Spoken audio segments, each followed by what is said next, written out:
At kung nangyari yan noon, this still can happen today. Religious laws and policies, practices and standards that make life difficult, that complicate life. We join church para gumaan ang buhay, para sumaya, tumahimik, pumanatag, magpasaya ng kapwa, magtulungan, sabay-sabay maghanap sa Diyos, to be accountable to God personally for our personal shortcomings and sins, and to be accountable to the congregation only for the things that directly affect them as we do things. Na hindi business ng mga taong kalkalin o rirati ng mga lihim na buhay ng kapwa member, ibunyag at usigin ang mga ito. Ang mga personal na bagay na ginagawa ng isang tao ay pananagutan niya personal sa Diyos. Nananagot lang tayo publicly kung ang ginagawa natin publicly and directly affect people's lives in a negative way. Pero ang nangyari sa mga tao na pupunta sa temple, sa synagogue at ngayon sa church, nilalagay sila sa ilalim ng microscope, laging sinusuri, pinupulis, binabantayan, at ibinubunyag, ipinapahiya, pinagchichismisan, pinagpepiestahan. Bakit ka pa nag-church kung ganun din lang ang mapapala mo? Kaya ang gusto ng Panginoon, ituwid ang napakarami mga kalikuan na tumigas na ng tumigas sa pagtagal ng panahon. Dumating siya upang ituwid ang maraming mga bagay na nagpapahirap sa mga taong lumapit sa Diyos at maging makadiyos. Halimbawa, nung ang mga mananampalatayang Hudyo ay naging mga Kristiyano at meron naman mga Gentile people na naging Christian din, gusto na naman silang pahirapan ng mga Jewish Christians. Acts 15:3-5. The men who were sent by the church went through Phoenicia and Samaria, telling how the Gentiles had turned to God. This news made the Lord's followers very happy. When the men arrived in Jerusalem, they were welcomed by the church, including the apostles and the leaders. They told them everything God had helped them do, but some Pharisees had become followers of the Lord. They stood up and said, Gentiles who have faith in the Lord Jesus must be circumcised and told to obey the law of Moses. So yung mga Pharisees na dating mga sobrang relihiyoso, nagpapahirap sa kapwa nila Jew, naging mga Christian yung iba. At ngayon, ini-import nila into Christianity yung mga dating kaugalian ng Judaism na nagpahirap nga sa kanila noon. Kaya sabi nila, tuwang-tuwa kayo na naging mga Kristiyano yung mga Gentile. Nagpatuloy na ba sila? Kailangan i-circumcise sila kahit matatanda na sila kasi yan ang requirement ni Moses. There's a problem here. What these Christians now were doing was to accept Jesus and the religious cultural baggage of the messenger. So sabi nila, hindi lang si Jesus na dala-dala natin ang dapat nilang tanggapin, ang atin di mga dati ng mga kaugalian bago pa dumating yang si Jesus, kailangan tanggapin din nila. Acts 15:6-9. The apostles and church leaders met to discuss this problem about Gentiles. They had talked it over for a long time when Peter got up and said, My friends, you know that God decided long ago to let me be the one from your group to preach the good news to the Gentiles. God did this so that they would hear and obey Him. He knows what's in everyone's heart. And He showed that He had chosen the Gentiles when He gave them the Holy Spirit, just as He had given His Spirit to us. God treated them in the same way that He treated us. They put their faith in Him, and He made their hearts pure. Nilinaw ni Pedro, ako ang tinuruan at inatasan ng Panginoon na unang magturo sa mga Gentiles. At nakita natin, nasaksihan ko at sinabi ko na sa inyo, kung paano tayo minahal ng Diyos, ganun din lang minahal ng mga Gentiles. Yung binigay sa atin na speaking in tongues, binigay din sa kanila. Yung baptism of the Holy Spirit, binigay din sa kanila. So, ginawa ng Panginoon yon, at dahil sa pananalig ng mga Gentiles na ito, ang puso nila inilinis. Anong naganap dito? Napakahalaga mga kapatid. They meet and discuss the matter because that matter was not covered by Scripture nor by precedent. May naganap at nagaganap sa kanilang pananalig na hindi covered ng mga dati na nilang Scriptures kasi walang ganong nangyari nung unang panahon. Gentiles becoming believers.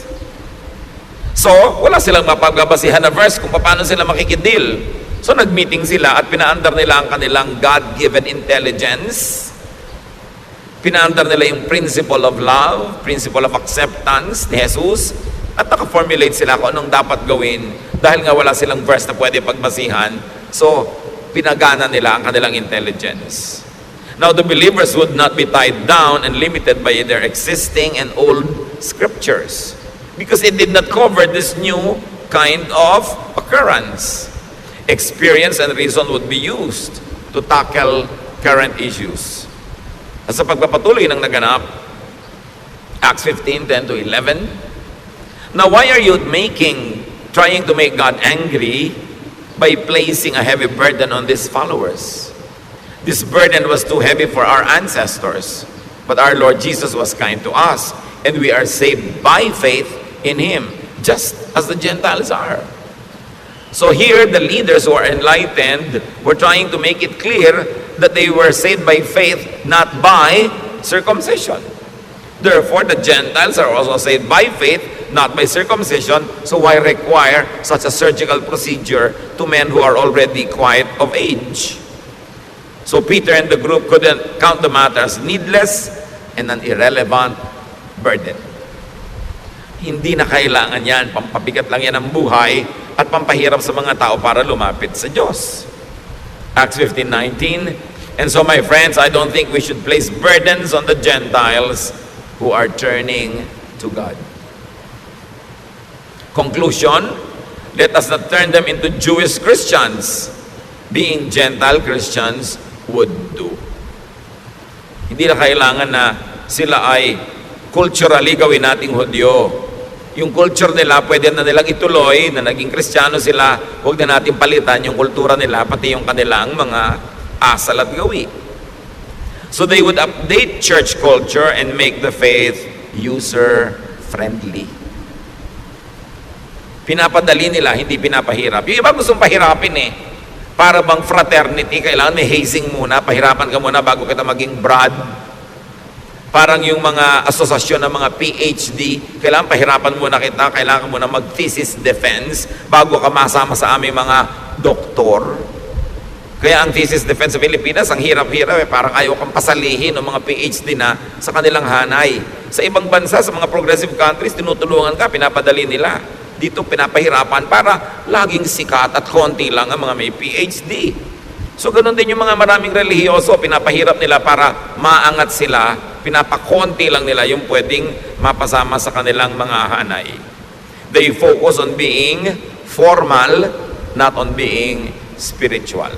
At yun ang binabago ng mga Kristiyanong pinag-aaralan natin. Ngayon, balik tayo sa ating original topic. Ang Panginoon na kinikriticize niya yung mga religious practices of His time.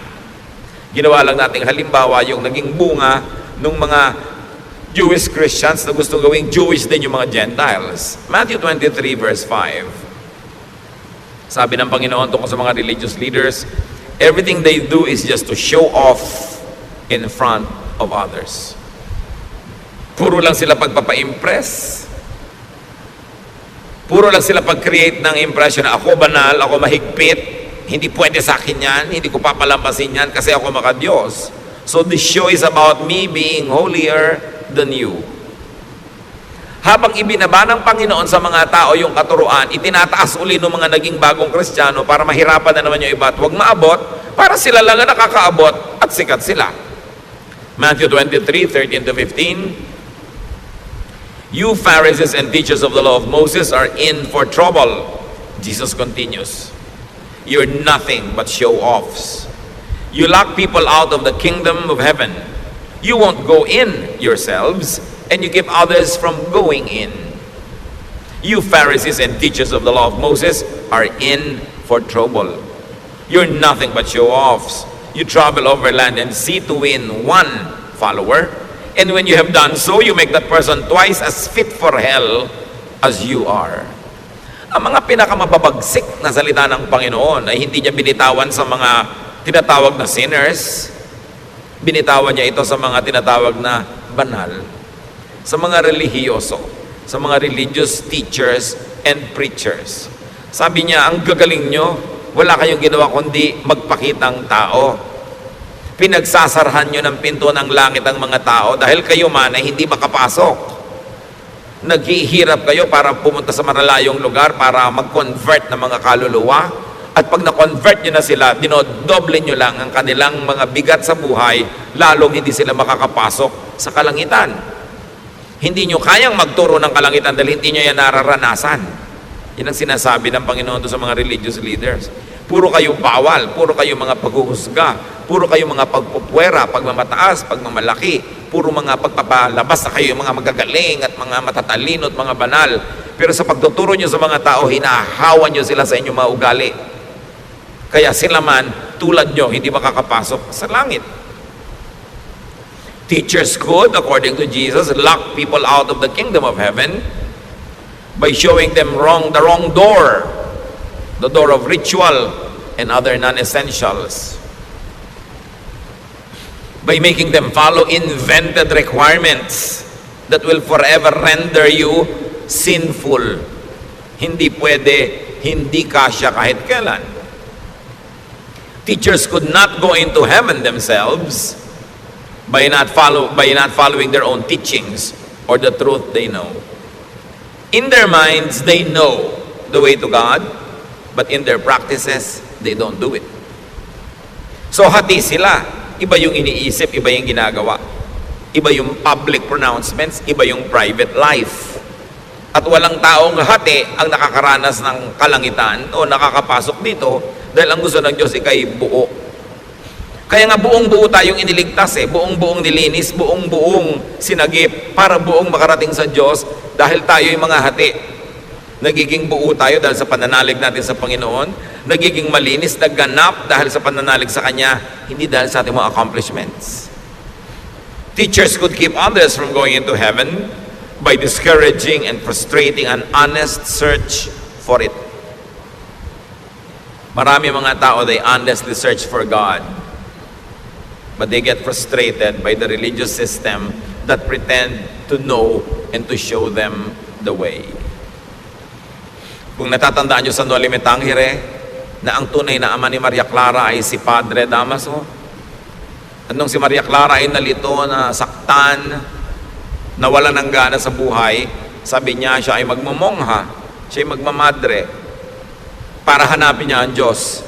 At sino ang kauna-unahang sumalungat at sobrang ipinagluksa yung desisyon na yon? Yung tatay niya na pare na si Padre Damaso. Sabi niya, huwag, hindi mo alam ang sinasabi mo, hindi mo alam ang susungin mo.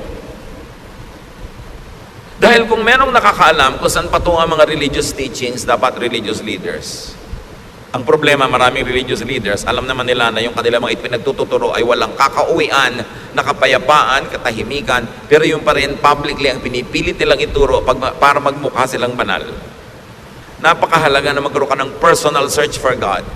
And we allow people to search for God in a personal way that we don't dictate to them how to search for God. We only help them open the door, find the way, give them the options, teach them, inform them about the Word of God, and then let them seek God. At kung ang mga tao ay nagkakamali, nagkakasala sa Diyos, it's a personal matter between God and the person.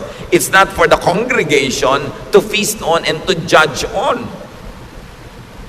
Kasi marami mga churches, naging parang mga Korte Suprema, naging parang mga hukuman, ginajudge ang bawat isa. Walang ganong itinuro ang Panginoon. Inimbento lang yun ng relihiyon. Ginagawa na yun nung araw na ang Panginoong Hesus ay nagtuturo at yun ang kanyang sinalungat. Tapos ipinagpatuloy pa ng mga Kristiyano later on yung ganong tradisyon na nililitis ang kapwa, hinuhusgahan. Kaya tuloy ang mga tao na pipilitan maging ipokrito at ipokrita, itinatago ang mga problema nila sa buhay sa takot na sila ilitisin ng simbahan. Maraming nilitis ang simbahan sa panahon, sa history. Meron pa mga tinaguri ang mga mangkukulam, sinusunog talaga literal yung mga katawan ng mga yon. Naging court ang church imbes naging kanlungan ng mga kaluluwang nahihirapan at humihingi ng ginhawa. Sa pagpapatuloy, Matthew 23:16-22, the Lord continues, you are in for trouble. You are supposed to lead others, but you are blind. You teach that it doesn't matter if a person swears by the temple, but you say that it does matter if someone swears by the gold in the temple. You blind fools! Which is greater, the gold or the temple that makes the gold sacred? May mga particular practices nung panahon na yun na tinuligsa ang Panginoon. Yung sobrang pagiging mahilig ng mga religious leaders sa pera.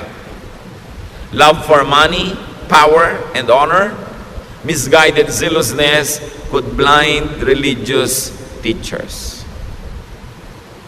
Kaya ito ay tinuligsa ng Panginoon na huwag mong kikilingan yung tao dahil mas mayaman, dahil mas malaki yung donation. At yung mga religious leaders, huwag mag-agawan, magbangayan, agawan ng mga member na mayaman, ng mga donor. Nung paman, kinikriticize sa'yo ng Panginoon. Kaya hanggang ngayon, challenge pa yan sa maraming mananampalataya. Matthew 23, 23 to 24. You Pharisees and teachers are show-offs, and you're in for trouble. You give a tenth of the spices from your garden, such as mint, dill, and cumin. Yet, you neglect the more important matters of the law, such as justice, mercy, and faithfulness. These are the important things you should have done, though you should have not left the others undone either. You blind leaders, you strain out a small fly, but swallow a camel. So, puro kayo pakitang tao.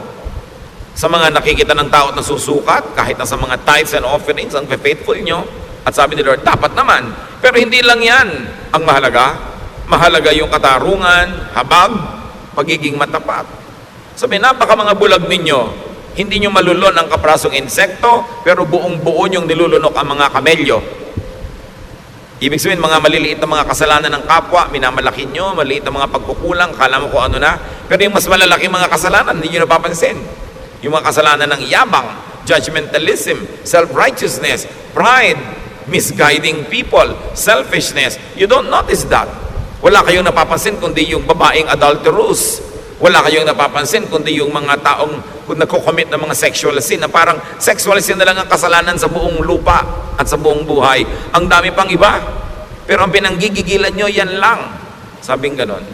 At totoo naman mga kapatid, sa kasaysayan ng church, hanggang dumating tayo sa present time, mayroong mga major denominations sa talaga namang wala namang pinanggigilan kundi mga ibang mga uri ng pagkukulang ng kapwa, pero hindi nila napapansin yung mas malalaking mga kasalanan. Yung panghihiya, yung pananakit ng kalooban, yung paglalayo ng loob ng mga tao sa Diyos dahil sobrang nila pinoformalize sa mga bagay. Sabi ni Lord, maliit na insekto, hindi nyo malulon. Pero yung mga lalaking mga kamelyo, buong buo yung nalulunok. Sabi, you hypocrites, you are in for trouble. You are majors of minors, specialists of non-essentials. Ang laki-laking issue sa inyo kung anong Bible version ang babasahin. May version pang kaisa-isang tama at lahat na ibang version hindi na. Saka naman nakakita ng ganun. Paano bago na-imprenta yung version na yan? Wala palang totoong Word of God. Sobra kayo nagmamalaki ng mga issue. Pinapalaki nyo ang loob, pinapayabang nyo ang inyong mga member na tayo ang tama, wala nang iba. Ang version na binabasa natin ang tama, yung kanila wrong. Tayo lang ang saved, sila hindi. Tayo lang ang papakasalan ni Kristo, sila audience. Sabi, binubulag nyo ang mga tao para maging mayabang na member ng inyong kongregasyon. Na kami lang ang tama. Ang tingin tuloy sa iba, demonic. Ang tingin sa iba, mali. Nagiging pala, hiwalay tuloy at mga separatist. Flunkers in major subjects like justice, mercy, and faithfulness.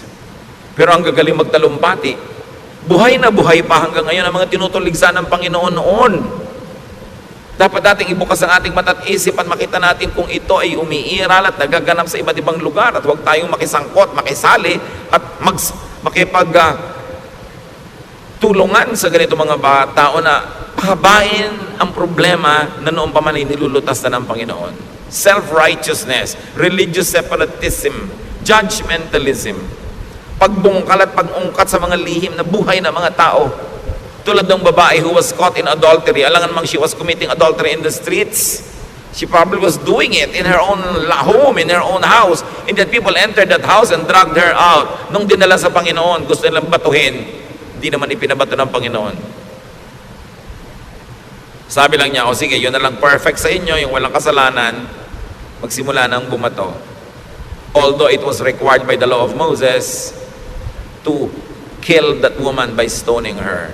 But the Lord said, di ba? Sabi ni Lord, I am the light of the world. Kaya ako dumating para tapunan ng liwanag yung mga religious baggage ninyo na ginagawa kayong mga malulupit sa kapwa. Akala nyo kinakatuwa ng Diyos. Tuwang-tuwa kayo, ipinagbubunyi ninyo na pagpiestahan ng mga kasalanan ng iba para yung mga kasalanan nyo ang huwag matingnan. Binovolunteer nyo na lang na lahat magtinginan sa kasalanan ng iba. Sabi, hindi ganyan. And so nobody dared to stone that woman because nobody was qualified. Alam nyo ang ginawa ni Lord na qualification to judge? Perfection. Sabi niya, o sige, sabi pala ng law of Moses, babatuhin ang babaeng makasalanan. Batuhin na, mauna na lang yung walang kasalanan. Wala naman ng ahas because nobody was perfect. Mga kapatid, kung hindi kayo perfect, stop judging others. Kahit sa congregation, yung mga kasalanan lang ng church brothers and sisters natin na kailangang i-deal, yung kasalanan that directly and effectively and practically affect us. Halimbawa, treasurer ng church, itinakbo niya yung fund. Affected tayo lahat. Dapat talaga i-deal yun. Pero anong pakialam niyo kung sinong ka-date niya kahapon? That's between her and God. No? Anong pakialam niyo kung anong nakaraan niya? That's already charged to the cross. Anong pakialam natin sa private lives ng mga tao hanggat hindi tayo directly affected in a practical way? Yan ay tinuturo ng Panginoon. Anong pakialam nyo dito sa babaeng ito? It's between her and God. Dahil kung talagang gusto ng Lord na papatayin yung babaeng yun at sundin yung batas ni Moses, ba't di niya pinabato? At kung babatuhin din lang pala yung babae, ba't pa dumating ang Panginoon sa mundo para tayo iligtas? Para tayo patawarin at linisin? Hindi lang tayo inililigtas sa impyerno at sa mga impakto. Inililigtas din tayo sa mga relihiyosong sobrang makialam sa buhay ng kapwa na gusto nilang parusahan yung mga taong gumagawa ng mga private sins. Kung gusto mo maging banal, magpakabanal ka. That's good. That's best. That's commendable. Pero huwag mong sukatin yung kapwa mo sa iyong pamantayan. Huwag mong pilitin yung kapwa mo na maging kasing banal mo. Your life is your business before God. At pag tinanggal mo yun sa iyong ugali, sasaya ang church. Hindi para konsintihin natin ang isa sa mga kamalian. But you always say, God is not yet finished working on this person. Kung ang mga kasalanan niya ay napaka-private, bakit ko kakalkalin? Ang iintindihin ko yung kasalanan ko, yung kalinisan ko before God. And I will pray for the person. I will give counsel kung hinihingi niya. Bibigyan ko ng payo kung hinihingi niya. Bibigyan ko siya lagi ng inspirasyon, ng magandang halimbawa sa pamamagitan ng buhay ko. But I will not lecture. I will not judge. At hindi ko siya ititiwalag dahil lang kulang siya. Dahil pag lahat ng kulang tiniwalag, walang matitira. Gusto ni Lord ituwid yung religious customs ng mga tao. Na kumbaga pag relihiyoso ka, nakakasakal kang kasama, ang hirap-hirap mong kasama sa buhay dahil bantay ka ng bantay ng kasalanan ng iba. Lagi kang may points, may scoreboard. That's not what the Lord wanted. Sabi niya, I came that you might have peace. Sabi niya, don't worry, I have overcome the world. Your sins are charged to me, and I am the judge. Don't judge each other. I will judge. Ngayon, kung kayo yung babae na nagkulang at nagkamali, di nyo ba ikakatuwa na ang Panginoon ang judge? Gusto nyo ba na yung mga churchmate nyo ang judge? At kung hindi nyo gusto na i-judge kayo ng churchmates, don't judge your churchmates. Let Jesus judge them. And up to now, Jesus is still Savior, not yet a judge. So bakit natin siya uunahan?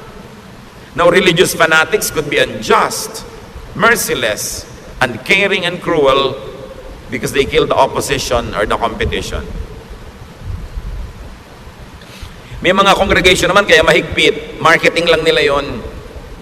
Para i-market nila ang sarili nila, maka-Diyos, godly, mahigpit. So sa amin kayo mag-member, huwag yan sa mga maluluwag na yan, walang mangyayari sa buhay nyo. Pero subukan nyo mag-member doon sa ganun kahihigpit. Subukan nyo lang. Maglingkod kayo ng 20-30 taon. Tama ang hairstyle nyo, yung gupit nyo, yung haba. Tama ang henline ng inyong damit. Tama ang lahat ng ginagawa nyo. Subukan nyo magkamali after 20 years ng paglilingkod. Sisipain nila kayo. Promise. Tatanggalin nila kayo, ititiwalag nila kayo, kakalimutan nilang kapatid nila kayo. Alam nyo, ang mabilis makalimot ng magandang pinagsamahan, mga Kristiyanong mahihigpit. Ang tagal-tagal mong brother and sister in the Lord, subukan mong madapa, magkamali, kauna-unahan silang lalapa sa'yo. Mahirap sila mga kaibigan. Kasi, you're only a friend as far as you are holy. Pag nagkamali ka na, hindi na. Mabuti ng mabuti kung kaya mo maging holy 100% of the time. Kaya yung iba, nagpe-pretend tuloy. nagpapanggap sa takot na matiwalag, sa takot na mapagpiestahan, ma-bulletin board, mapulpito, maipahiya. Religious fanatics could be unjust because they think that killing for religion pleases God. Katulad nun, yung mga tao, papatayin nila yung babae. Imagine a person that you will stone to death. Siyempre, hindi naman patay agad yun, mangingisay-ngisay pa, bubula pa ang bibig, dudugo, magkakapasa-pasa, bato ka pa ng bato. Anong tigas ng puso ang pwedeng meron ka para gawin yon? At bakit mo sasabihin galing sa relihiyon o galing sa Diyos yung tigas ng puso na yon? Liban na lamang, you were brainwashed by religion to think that God is pleased when you kill somebody because that somebody fell short of God's glory. But you can kill somebody in many ways. Hindi mo na kailangang batuhin ng tao. Pagchismisan nyo lang is a kind of murder. Pinapatay mo yung kanyang reputasyon, pinapatay mo yung kanyang happiness, yung kanyang peace, yung kanyang pag-asa. Yung i-judge mo ang isang tao is a form of killing. That's why Jesus said, sige, bumato na lang yung walang kasalanan. In effect, He said, walang pwedeng bumato. Ako lang. At hindi ko binabato ang babaeng ito. So wala kayong karapatang mambato. Teachings can sometimes treat people only as executors and tools of religious doctrine, not as beneficiaries.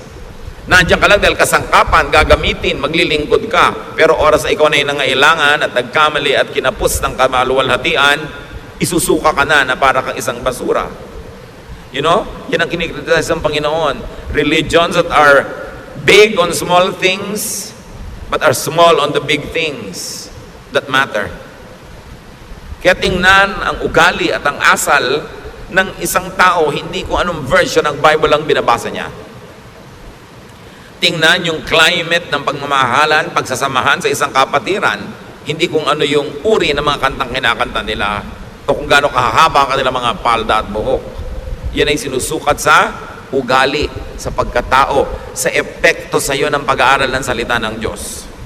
Matthew 23:25 to 28. You Pharisees and teachers are show-offs, and you're in for trouble. Jesus continues. You wash the outside of your cups and dishes, while inside there is nothing but greed and selfishness. You blind Pharisee, first clean the inside of a cup, and then the outside will also be clean. You Pharisees and teachers are in for trouble. You are nothing but show-offs. You're like tombs that have been whitewashed. On the outside you are beautiful, but inside they are full of bones and filth. That's what you are like. Outside you look good, but inside you are evil and only pretend to be good. Can you imagine these words coming out of the mouth of the Son of God? Sabi, akala nyo ang gaganda nyo, ang lilinis nyo, ang gaganda ng costume nyo. Tama-tama mga haircut nyo, ang inyong mga style, pero mga bulok kayo sa inyong mga kalooban. Dahil puro pakitang tao lang ang inyong relihiyon. Hindi kayo marunong magmahal, hindi kayo marunong umibig. Napakalulupit ninyo sa mga taong itinuturing ninyong kulang sa kabanalan. So there's form more than substance. There's appearance more than truth. Therefore, it results in internal division, disunity, discord, unoneness. Therefore, there will be no heaven in such people's lives. Kawawa ang mga tao na nadadala, nahihikayat at sumasanib o kaya umaanib sa mga relihiyong hindi mapagkandili, hindi maibigin, judgmental at mga self-righteous. Kasi buong buhay, habang nandun ka sa ganung kongregasyon, ang pakiramdam mo nakatungtong ka sa dulo ng sibat, denumero ang lahat ng kilos mo at lahat may score. At pag nagkulang ka na, sorry ka na lang, no matter if you're 30 years na nandun. Matthew 23:29 to 33, you Pharisees and teachers are nothing but show-offs, and you're in for trouble. You build monuments for the prophets and decorate the tombs of good people, and you claim that you would not have taken part with your ancestors in killing the prophets. But you prove that you really are the relatives of the ones who killed the prophets. So keep on doing everything they did. You are nothing but snakes and the children of snakes. How can you escape going to hell? Can you imagine? Sabi ng Panginoon din sa mga religious leaders na ito na walang itinuturo kundi mga pagbalat kayo, mga ahas kayo, Wala kayong iniwan sa mga anak lang ng ahas. Paano kayo makakatakas sa impyerno? Kawawa ang mga makikinig sa inyo, idadamay nyo lang sa isang magulo, mahirap at mapagkunwaring buhay, at hindi nyo sila mapapayagang pumasok sa kalangitan o maranasan ang kapayapaan sa buhay dahil wala kayong gagawin kundi tadtarin ang buhay nila ng mga requirement nyo na imposibleng masunod all the time. Pinapagaan ng Panginoon ang buhay ng mga tao, pinapadali niya ang pagpasok sa Diyos. So napakahalaga. Prophets teach people new applications of old truths. Kasabi, you kill the prophets. Sasabihin nyo pa ngayon, kung nabuhay kayo noong unang panahon, hindi kayo sasama sa pagpatay sa mga propeta ng Israel. Pero sabi niya, sa asal nyo, halatang-halata, mga apo kayo, no, mga pumatay sa mga propeta. Kasi pareho kayo na ugali. Alam nyo po, napakaraming propeta sa Israel, pinatay ng mga Israelites sa isang malagim na mga paraan. Sari-saring mga pahirap ang inabot ng mga propeta. Akala nyo ba, laging ikinalang ang mga propeta? Pinapatay ng taong bayan sa pangunguna ng religious leaders. Why? Because prophets teach the people new applications of old truths. Pinapalaki ng mga propeta ang pananaw ng mga tao paano maiintindihan yung original na mga itinuro ng Diyos na freeze na, naging fossil na, hindi na bagay sa panahon. So binibigyan ng mga propeta ng mga bagong reading, mga bagong interpretation para ang tao lumaya, hindi para ikulong ang tao, para padaliin ang buhay, hindi para pahirapin, at natetreten yung mga religious leaders dahil yung mga prophet, makapakinggan ng mga tao, bumaba ang kita ng templo, bumaba ang kita ng mga synagogues, kaya pinapatay nila yung mga prophets, because prophets bring new revelations, and prophets are not known for being conservative. Ang mga conservative, yung mga Pharisees, walang papalitan sa ating mga pamamaraan, walang papalitan sa mga nakaugalian natin, walang iibahin. Sila yung conservative. They like to conserve the system. Why? Because they benefit from it. Walang iibahin. Baka pag naiba pa yung timpla, mawala pa yung aming pagiging bida, kami ang may control, kami ang lahat ng pinagsasanggunian, kami ang merong say sa lahat ng bagay, baka maiba pa. Kita niyo yung mga propeta like John the Baptist, he was never conservative. He is what you might call Jeprox. He is what you might call, wow, bakit ganito? Ibang-iba yung suot niya sa mga nakasanayan. Wala po mga propeta no na sumang-ayon sa mga matatandang kaugalian na inabot nila. Lagi silang a new voice, a fresh wind. That's why they were killed. Prophets are emergent. Sila yung bagong sibol. They shake and threaten the system. They are not keepers of the dominant system. Pag sinuri nyo ang mga prophecies, ang mga ginagawa ng mga prophet, hindi sila tagapag-ingat ng mga datit lumang kaugalian. Nagladala sila ng mga bagong pananaw, mga sariwang hangin na umiihip mula sa disyerto para bigyan naman ng sariwang buhay yung mga tao. Ngayon, yung mga Pharisees, the religious leaders, are dominant or recessive. Tatlong bagay lang naman yan na pwedeng katayuan ng isang institusyon. Ikaw yung dominant, nag-ahari, ikaw yung recessive, papalaos, o ikaw yung bagong sumisikat, emergent. And in the scheme of things, the prophets were always emergent. Bagong ideya, bagong application, paglalabas sa mga dating mga kahon, pagpapalaya sa mga dating mga tali, yun ang ministry ng mga prophets. Yung church system, sila yung dominant. Sila yung nag-ahari. At dahil nag-ahari sila, they are conservative. They don't like to change anything dahil baka pag napalitan, mawala yung kanilang pag-ahari. So they fight for dominance and survival. Kaya kung may mga dalawa o tatlong mga dominant group, sila yung naglalaban-labanan kasi ang tingin nila sa mga kaluluwa, market, agawan ng kliyente at customer. At hanggang ngayon, nangyayari yan mga kapatid. Kompetisyon ng mga denominasyon, kompetisyon ng mga relihiyon, paramihan ng member, paramihan ng donor, at walang papalitan dahil nakikinabang yung mga nakaupo at nakaluklok sa present system. The Lord Jesus Christ would never be identified with conservatives. When the Lord Jesus Christ was born, napaka-unconservative ng paraan siyang naipanganak. Napaka-kakaiba, new, revolutionary. At ang mga katuruan niya, napaka-revolutionary. Kung sino yung mga makasalanan, doon siya nakisalamuha. Kung sino yung mga relihiyoso, doon siya umiwas makisalamuha. kung sino yung mga tinuturing na mga latak ng lipunan, mga walang sinabi, walang pinag-aralan, yun ang ginawa niya mga disciples. Hindi siya conservative ever, and I will never be glad to be called a conservative. Kasi lahat ng mga pagbabago sa mundo, sa technology, sa kabihasnan, maging sa espiritualidad, it was always brought about by the new wind of new prophets. Yung reinvention of old truths so that now the people will benefit from it and the people will not be enslaved having to follow a system that no longer works. Nagpapalaya, nagpapalaki ng isip, nagpapaluwag ng buhay, nagpapaluwag ng hininga. Yung mga conservative nagtatali, naggagapos, nagkukulong dahil nakikinabang sila na sila lang yung nangunguna. Matthew 23, 34 to 36. Sa pagpapatuloy ng Panginoong Jesus, I will send prophets and wise people and experts in the law of Moses to you. So future tense pa, sabi ng Panginoong Jesus, padadalan ko kayo ng mga propeta, padadalan ko kayo ng mga matatalinong tao, yung mga tunay na magpapalaya sa inyo, but you will kill them or nail them to a cross or beat them in your meeting places or chase them from town to town. That's why you will be held guilty for the murder of every good person. I can promise you that people living today will be punished for all these things. Sabi niyo, alam nyo, padadalan ko pa kayo ng mga magtuturo pa sa inyo, mga bagong ideya, nakakapagpalaya, nakakapagpaluwag ng buhay. Pero alam niyo ang gagawin nyo? Uusigin ninyo. Babantaan ninyo. Le-labelan nyo na kung ano-ano mga labels, tatawagin yung mga demonic, evil, etc., etc. At papatayin nyo kung pwede pa. Sabi nyo, mananagot kayong lahat sa ganyang mga gagawin ninyo. May mga nagtatanong, meron pa ba mga prophets ngayon? Why not? Sabi nga ni Lord, I will send pa future tense pa. Those who insist na wala na, they only probably want to control your thought. Para sa kanila na lang kayo makinig at hindi na sa iba pa.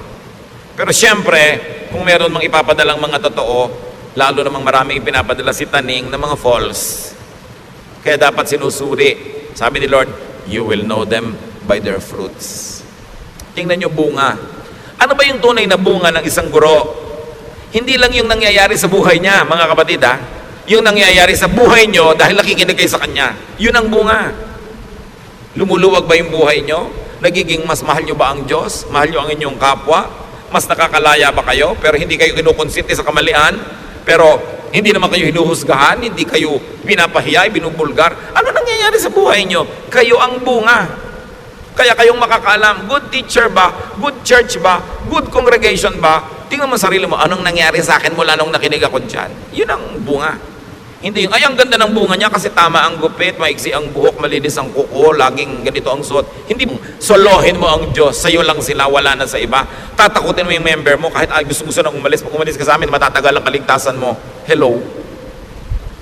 Dapat mag-isip na ang mga tao. Tapos na ang panahon ng kamangmangan. Ang Biblia ay nababasa na ng lahat ng tao. Napakarami na nating pwedeng malaman kahit na hindi ka mag-Bible school sa mga internet. Although, hindi mo papaniwalaan lahat na babasa mo. Dahil kahit mga sinungaling, nakakapag-post doon. Pero marami ng accessible knowledge, hindi na solo ng mga experts. Kaya ang tao ngayon hindi na mangmang. Hindi na pwedeng dinadaya-daya dahil ang tao marunong mag-isip para sa sarili. At panahon naman para gawin na yon. Dapat ang tao marunong mag-isip para sa sarili. Matthew 23, 37 to 39. Jerusalem, Jerusalem, your people have killed the prophets and have stoned the messengers who were sent to you. I have often wanted to gather your people as a hen gathers her chicks under her wings, but you wouldn't let me. And now your temple will be deserted. You won't see me again until you say, blessed is the one who comes in the name of the Lord. Sabi ni Lord, naku Jerusalem, napakarami mong pinatay na prophet. Napakarami mong binato na mga lingkod ko na ipinapadala sa iyo. Hindi ko malaman yung mga iba kung bakit sobrang napalaking big fans ng Jerusalem. Samantalang si Lord mismo nagsasabi, Jerusalem, napakarami mong kasalanan. Napakarami mong pinatay na matutuwid na tao. At hindi ba, si Jesus na nga ang kauna-unahang ipinako doon. Yung iba naman parang sobrang nagpapatira pa sa paanan ng mga Hudyo, na akala mo yung mga Hudyo ang mga anghel sa langit. Pare-pareho lang nila tayong tao, pare-pareho lang tayong mahal ng Diyos, pare-pareho lang tayong ililigtas ng Panginoon. At hindi ka dapat nagpapatira pa sa lahi, dahil lang yun ang lahi niya, dahil siya ay Jew, dahil siya ay taga-Israel. Sabi nga ng Panginoon, naku, napakarami mong pinatay Jerusalem. Napakarami mong atraso sa langit. Ang dami rin iniligaw. Hindi naman natin siyempre magkakaroon tayo ng negative feeling sa mga taga roon, pero huwag ka namang magpa-atsoy at magpa-atsoy sa kanila dahil lang Diyos sila. Pare-pareho tayong anak ng Diyos at iniligtas ng dugo ni Kristo. Dapat may dignity ka rin sa iyong racial identity. Hindi agad-agad mo isinusuko dahil taga-Israel ito, taga-Israel yun. Mahal ng Diyos ang lahat ng tao. At sino man ang susamba sa Kanya at maglilingkod ay mamahalin niya. Sabi nga ng isang propeta, kahit yung mga bato, pwedeng gawin mga apo ni Abraham. Huwag niyo ipagyabang na mga Hudyo kayo. Kasi kung Hudyo nga kayo, hindi naman kayo sumasamba, baliwala yan. Mabuti pa yung Gentile. Ilagay natin ang lahat sa tama. Huwag tayo ngayong magpairal ng bagong religious colonialism na may bago naman mga amo. Pagka taga-Israel, amo na natin agad. Dapat ang amo lang natin ang Diyos. At meron tayong dignity, pagmamahal maging sa ating racial identity. Hindi agad-agad mo sinusuko. Now, today's new prophets teach new applications of old truths. And they update the faith. And they update the church. Today's Pharisees, the establishment, will resist change. They will take shelter in conservatism. Conservatism is the defense and offense of the dominant and the recessive. Pag ikaw nag-ahari o papalaos, gusto mo conservative because you want to sit on past glory. Jesus and the prophets were far from conservative. Spiritual growth, church growth, and the growth of the kingdom of God is not in conservatism. It is in dynamism and continuing reinvention of ourselves.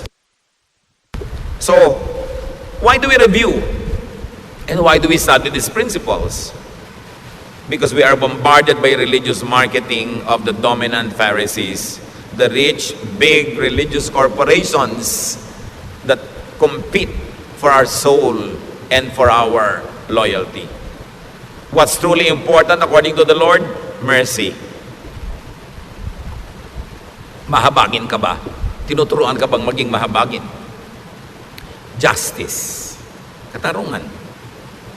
Faithfulness, truthfulness. But really, the Lord says that the most important is love. Pag-ibig. Yan ang tunay na susi, yan ang tunay na sukatan kung maka-Diyos ka o hindi. This is what to give, to promote, to implement, and to look for. Seekers of God through religion must seek for love, must seek for signs of love in the climate of love where they want to find God. Hindi yung para kang pumasok sa kulungan, pumasok ka sa husgado o sa police state. Yun ang pinaka-least loving of all. Sayang ang pagod, sayang ang panahon. 1 Corinthians 13:1. What if I could speak all languages of humans and of angels? If I did not love others, I would be nothing more than a noisy gong or a clanging cymbals. Ano ngayon, kung marunong ako mag-speaking in tongues, na minamalaki nung araw sa Corinthians yan, sabi ko, hindi ako maibigin, baliwala yan. Para lang akong ingay na walang katuturan. Sabi niya, of course, others there, if I do not love others, others means the other. Yung hindi ikaw, yung hindi mo kamuka, yung hindi mo kagrupo, loving the other. Love others. Without love, religious eloquence is meaningless. 1 Corinthians 13:2. What if I could prophesy and understand all secrets and all knowledge? And what if I had faith that moved mountains? I would be nothing unless I loved others. So all the seminary education, all the PhDs, all the experience in ministry, without love, prophecy, knowledge, and faith are meaningless. Love pa rin. Hindi nyo hinahanap yung strict church ba ito? Doctrinal ba ito? Ang hahanapin nyo, loving church ba? At ang dadali nyo sa church, love din. Kung gusto nyo maging loving yung climate, love.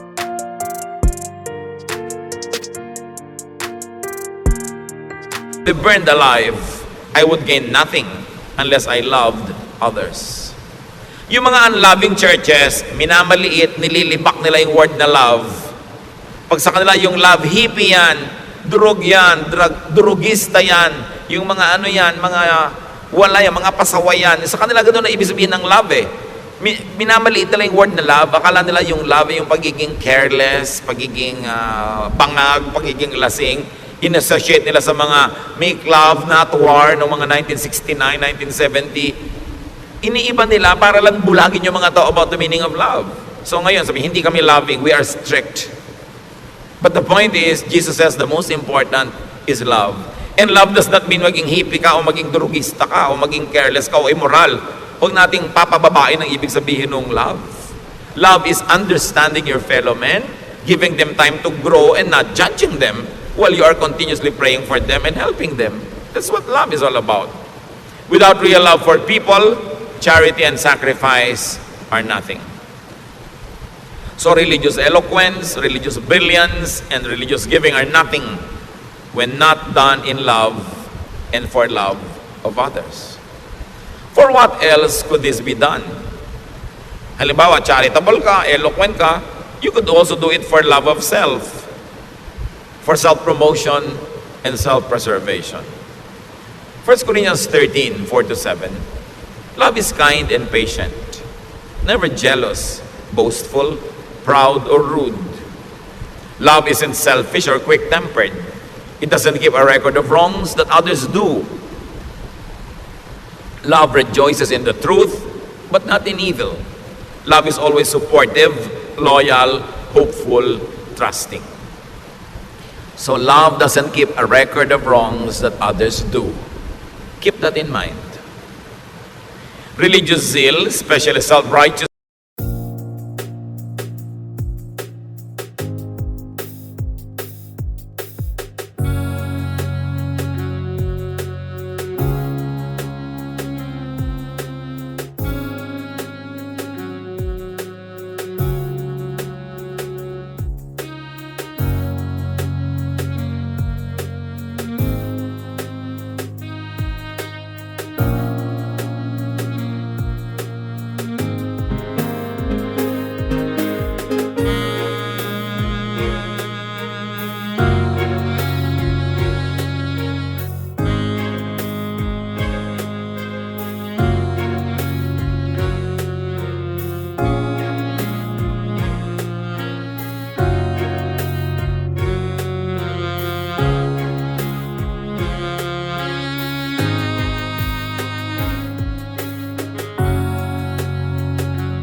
judgmentalism, and congregationalism could oppose love. 1 Corinthians